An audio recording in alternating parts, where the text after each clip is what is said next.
Bonjour à tous, ravi de vous retrouver pour ce nouveau numéro de la politique c'est net, LPCN. Pour les intimes, c'est aussi le hashtag pour commenter l'émission. Toutes les semaines, avec ma bande de gazouilleurs, je décortique l'actu version numérique. Mes gazouilleurs du jour, Cécile Desnard, bonjour. Bonjour. Vous êtes rédactrice en chef adjointe de Slate.fr. On vous avait connue beaucoup plus petite, donc bravo pour cette promotion. À vos côtés, Guy Birenbaum. Bonjour Guy. Bonjour. Vous êtes journaliste à France Info avec la chronique L'autre info. C'est le matin à 7h56. Voilà. Et puis vous tenez aussi un blog, Oui, l'épicerie, voilà. Voilà. Où on peut aller chercher Ce qu'on veut. ce qu'on veut. Tout est gratuit. N'en déplaise aux adeptes de la mignoncité, il n'y a pas que des cœurs avec les doigts et des pandas sur le net.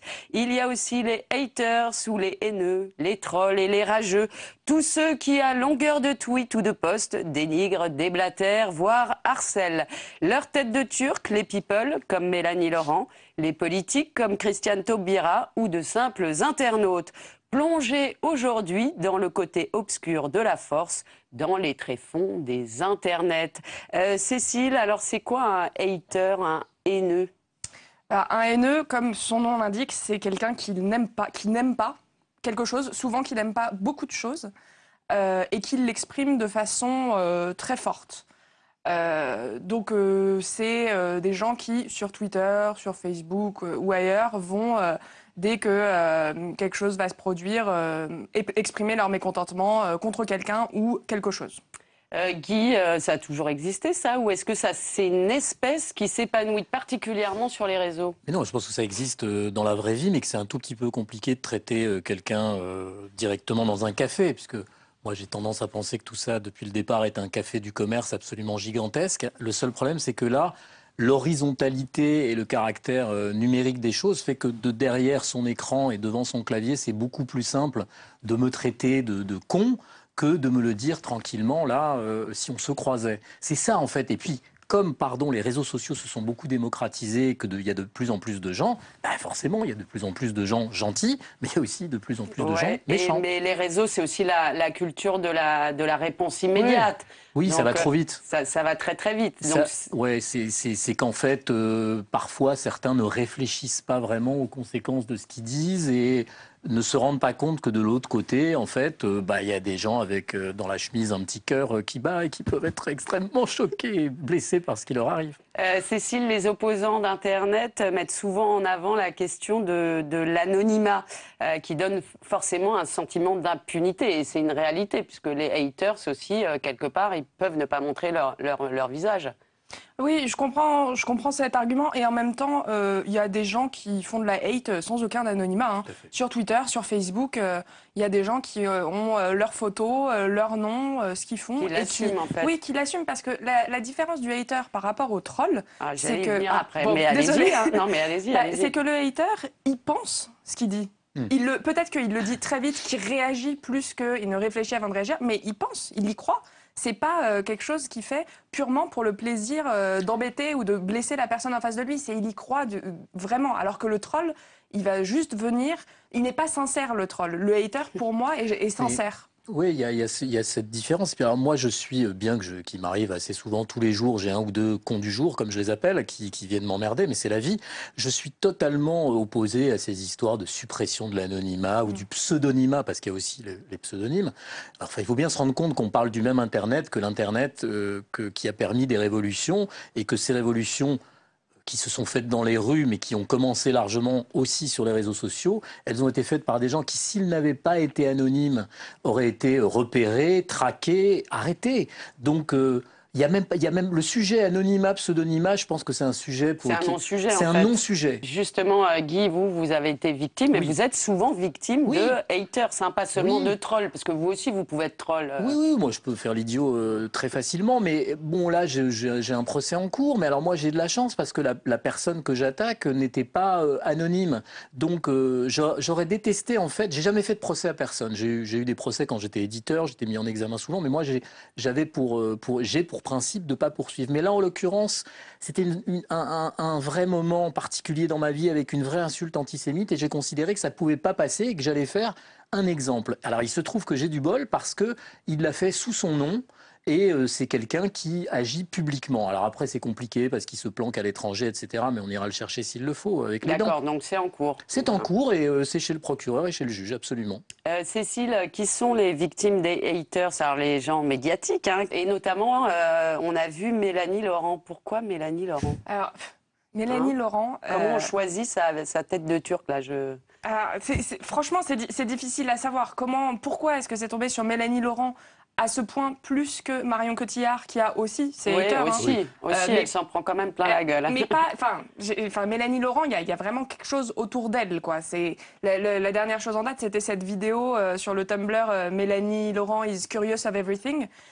Et qui était en gros un espèce de montage de toutes sortes de réponses de Mélanie Laurent à des interviews. Et alors, moi, je dois dire, j'ai vu cette vidéo et en fait, j'ai pas compris pourquoi c'était censé être si drôle ou pourquoi pourquoi les gens devaient hater dessus. Parce qu'en fait, quand on prend, si on décortique ces réponses, c'est juste les réponses les plus banales de la part d'un acteur ou d'un réalisateur, quoi. Il y a beaucoup d'ego, comme les artistes. Mais les artistes ont beaucoup d'ego. Enfin, ça surprend personne, quoi. Et en plus, il y avait pas mal de fois où elle se félicitait de sa chance, en gros. Enfin, moi, je trouve ça plutôt honnête. Ce qu'il y a, je vois dans l'écran pendant qu'on parle, il y a la dernière histoire, c'est Benjamin Biolay, qui Twitter. Je crois qu'il y a une incompréhension en fait qui vient de la chose suivante. On parle de tuyaux en vérité. Donc dans les tuyaux, voilà, il passe du bon, il passe du mauvais. Il faudrait que, comme nous, ces people qui n'ont pas l'habitude en fait, parce que c'est là où ce qui a changé, c'est que l'horizontalité, je répète ce mot horrible qui veut rien dire, mais le fait de pouvoir interpeller n'importe qui, parce que voilà, moi je peux discuter avec François Hollande ou Barack Obama, ils vont pas me répondre forcément, et donc Gaston Trougnard peut discuter avec moi, et c'est pas grave. Mais ce que je veux dire par là, c'est que il y a des gens, voilà, nous on s'est formés comme ça, on a appris sur le tas, enfin pas Cécile parce qu'elle est plus jeune que moi j'ai appris sur le tas, j'ai l'habitude qu'on m'interpelle, mais c'est vrai que eux n'ont probablement pas l'habitude qu'on se situe sur le même registre, le même niveau qu'eux, quoi. Alors, qu'est-ce qu'ils doivent faire, justement, par exemple, les politiques face à ça? C'est compliqué, quand même. Moi, je pense que, en fait, il y a deux choses. La première, c'est haters. Quand on parle des haters, souvent, on utilise la phrase « haters gonna hate », qui est un mème sur Internet qu'on voit partout. On en a vu passer à l'écran avec des photos, des détournements. Et l'idée de haters gonna hate, c'est les hargneux vont être hargneux, les rageux vont rager. Sous-entendu, les rageux vont rager, trace ta route, fais ta vie, on s'en fout des haters. Donc il y a cette partie-là. Puis il y a quand même une autre partie où pour moi, il faut faire attention à pas, dès qu'il y a une critique, dire c'est de la hate. C'est ça. Genre je m'en fous, c'est les haters, j'en ai rien à faire. Ben non, il y a des critiques qui sont constructives, il y a des critiques qu'il faut entendre. Et donc il y a la difficulté, à mon avis, c'est de faire la part des choses entre d'un côté se dire haters gonna hate pour des gens qui racontent n'importe quoi ou de façon trop violente. Et prendre le bon. Mais oui, et le bon est pas forcément facile à entendre non plus. Et est-ce qu'il y a vraiment une radicalisation des réseaux où finalement il y a juste plus de monde? On voit cette semaine, il y a eu plein de unes, il y a les Inrocks qui parlent donc de la hate. Il y a eu Courrier International qui demande Internet rend-il méchant? Alors est-ce que Internet rend méchant? Moi je crois quand même que moi je ressens une montée de violence depuis l'arrivée de François Hollande en France. Je pense que la manif pour tous a drainé tout un tas de comportements, tout un tas d'attitudes et tout un tas de discours extrêmement violents qui ont d'abord commencé sur les réseaux puis qui se sont parfois matérialisés dans la rue avec vraiment des comportements durs. Je crois qu'en plus, le fait que la gauche soit au pouvoir en France, alors là je limite le sujet à la France, fait qu'il y a un procès en illégitimité et que tout ce qui d'une façon ou d'une autre a l'air de gauche, alors moi je me fais traiter de gauchiste toute la journée par exemple, parce que les journalistes, c'est bien connu, sont tous d'extrême gauche, des gauchos, des bobos, etc. Et ça, je crois que ça correspond à l'arrivée de la gauche au pouvoir, mais en même temps, vu comme ils sont mauvais, ça va pas durer longtemps. La droite va reprendre sa place et tout ira très bien. Moi, je pense pas que Internet rende les gens méchants. Je pense que c'est juste qu'on les entend plus qu'avant. On les voit plus. On les voit plus, on les entend plus et on les voit plus directement. Donc, vous pensez pas comme ces gays-là que Internet est une saloperie? Non, mais Jacques, que je connais très très bien, en fait, il s'est rendu compte immédiatement qu'il disait une connerie en même temps. Jacques, c'est un troll. C'est le roi des trolls. Il fait sa fortune. Mais oui, mais la publicité, c'est du troll. Donc, Jacques Séguéla, formidable. Vous êtes deux trolls aussi. Oui, bien sûr. Enfin, surtout Cécile. Surtout lui. Alors je voulais parler d'un autre sujet dans l'actu, de Christiane Taubira, qui est donc une cible des réseaux sociaux. La garde des Sceaux a choisi Twitter pour réagir à la relaxe du policier blanc qui a abattu un jeune noir à Ferguson. Elle a écrit « S'agit-il de les tuer avant qu'ils ne grandissent ?» Un tweet qui a déclenché pas mal de réactions, à droite, mais aussi à gauche, puisque Stéphane Le Foll a dit « mais non, elle n'a pas de commentaire à faire ». Vous pensez qu'elle avait raison d'utiliser Twitter? Mais alors, elle a pas fait qu'utiliser Twitter, parce qu'il se trouve, je vais faire un peu de corporatisme. Elle était juste ce matin-là sur France Info en face de Jean-François Aquili, et qu'elle a très très bien expliqué, mais que visiblement les gens qui l'ont critiqué se sont davantage contentés de ses tweets que de son explication. Elle a dit d'abord qu'elle n'engageait pas le gouvernement, qu'elle parlait en son nom propre, et que c'était son ressenti, mais qu'il n'était en aucun cas question de faire une crise internationale. Oui, elle s'est justifiée. Elle l'a fait, mais si vous voulez, ça fait partie de, pour moi, ce mystère. C'est-à-dire qu'il y a ce tuyau qui est Twitter, et puis on dirait que parce que quelqu'un dit quelque chose là, s'il dit quelque chose pour préciser ce qu'il a dit, et là en l'occurrence elle l'a dit sur une radio nationale qui est France Info, je pense que c'était assez clair et je comprends même pas le débat. Non mais je pense que c'est très vrai que, enfin, si les gens qui par exemple ont écouté les discours de Christiane Taubira ne peuvent pas être surpris de ses tweets. Elle est lyrique, elle est lyrique dans la vie, elle est lyrique sur Twitter. Elle parle sans notes. Et du coup, je crois que d'ailleurs sur Info, elle a dit en gros, c'est pas parce que je suis ministre que je suis lâche. Enfin, elle a peut-être pas dit aussi directement ça. Elle a dit être ministre, ça ne veut pas dire renoncer à ses réactions, à ses convictions, à ses impressions. Voilà. Non mais on peut pas, en plus, pour aller dans le sens de ce que dit Cécile, on peut pas passer notre vie à dire oh ouais, il y en a marre de la langue de bois, c'est des robinets d'eau tiède, ils nous emmerdent, et dès qu'il y en a un qui fait hop, comme ça. Non mais attention, vous vous rendez pas compte de ce que vous dites. Il faut savoir. C'est un peu mieux d'avoir de l'émotion, du ressenti, de la vérité. S'exprimer sur Twitter. Mais bien sûr. Twitter et les politiques, c'est toujours pas simple en fait. Mais c'est pas simple comme tout nouveau. C'est aussi pas simple parce que Twitter, c'est non mais c'est dans la veine de ces espaces où ils n'ont pas forcément un communicant entre eux et les gens.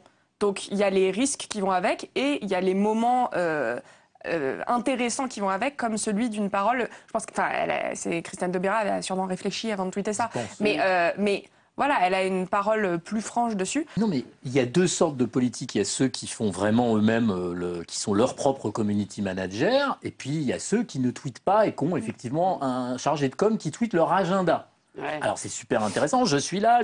Bon, enfin, c'est pas un tuyau dont l'objectif c'est de nous dire pour réagir quand même aussi à chaud. Et puis si ils ont les jetons, qu'ils fassent comme Philippe Martin et c'est pas grave, hein, on va survivre. Mais ils peuvent faire aussi un DM fail comme avait fait Besson et comme a fait le directeur financier de Twitter. Oui, qui a fait une grosse bêtise en parlant d'une affaire. Il tapait un message privé d'une entreprise qui voulait racheter. Que ça soit privé, clac, il a mis son gros doigt. Je suis sûr que ça vous est déjà arrivé, Caroline, de faire des... non. Ça viendra. Ça viendra. Si c'est arrivé au directeur financier de Twitter... Ça, c'était Besson. Avec toi. Avec toi. Ah ouais, avec vous, ça aurait été beaucoup plus ennuyeux. C'était avec toi. Donc on a pu dire que c'était sa femme. Voyons, Caroline veut exagérer, là. Vous allez avoir des ennuis avec Éric Besson, vous savez qu'il rigole pas. Et qui vous regarde, bien sûr. Et vous, ça vous est déjà arrivé des DM fails, donc? J'ai pas eu de DM fail encore, mais j'ai eu des tweets fail, quoi. Un tweet envoyé avant de l'avoir fini, des fautes dedans, un truc où je me rends compte juste au moment de le publier que j'ai écrit une connerie. Ça, c'est pas trop grave. Mon camarade David Abiker, que j'adore et que j'embrasse, avait un jour tweeté par erreur son numéro de portable dans la timeline.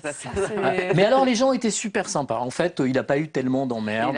Non, il y a eu quelques appels, évidemment, mais les gens lui ont plutôt dit « Attention, vous venez de mettre votre numéro de téléphone ». Donc, comme quoi, il y a des gens. Il y a des gentils, c'est une conclusion magistrale. Je vous remercie de le noter, Caroline. Merci à tous les deux. Vous revenez quand vous voulez. Merci à vous de nous avoir suivis. Vous pouvez revoir cette émission en VOD sur publicsena.fr. Et puis, bien sûr, j'attends vos commentaires, vos facéties, pas vos insultes, sur mon compte Twitter. Salut à tous, à la semaine prochaine.